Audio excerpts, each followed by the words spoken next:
নমস্কার। নমস্কার। কি নাম আপনার? সুমন দাস। কতদিন হলো রাস্তায় আছেন? এই রাস্তায় আছি, এই বাবুর বাড়িতে আমার মাকে কাজে পাঠিয়ে আমার হাল এরম হয়ে গেছে। 5,000 টাকা বাবুর বাড়িতে ধার চেয়েছিল আমাকে ভ্যান কিনে দেবে বলে। আমার মাকে 3 লাখ টাকার লোভ দেখিয়ে নিয়ে গেল, নিয়ে গিয়ে তাকে ওই গঙ্গার মধ্যে চুবিয়ে রেখেছিল। ওদেরকে বলতে গেছি, বললাম কোনো কেস করবার দরকার নেই, ভুল মানুষ মাত্রই হয়ে যায়।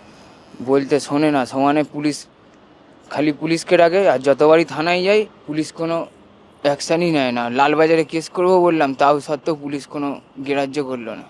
আপনি আগে কি কাজ করতেন? আমি ওই আইটি সেক্টরে কাজ করতাম, বলতে ওই এনজিওর কুত্তা ফুত্তাকে ইঞ্জেকশন দিতাম।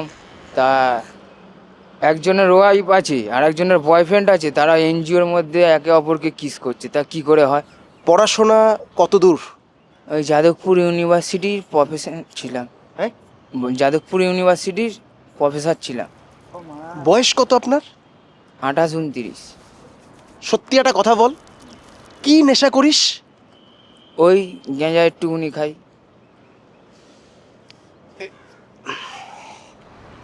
হেলিকপ্টার প্লেন সব চালাতে পারি, কোনো কাজ হবে? হেলিকপ্টার প্লেন সব চালাতে পারি, কোনো ছোটো মোটো কাজ হবে? যারা এই পথে হাঁটবে তাদের সবারই তার কাটবে।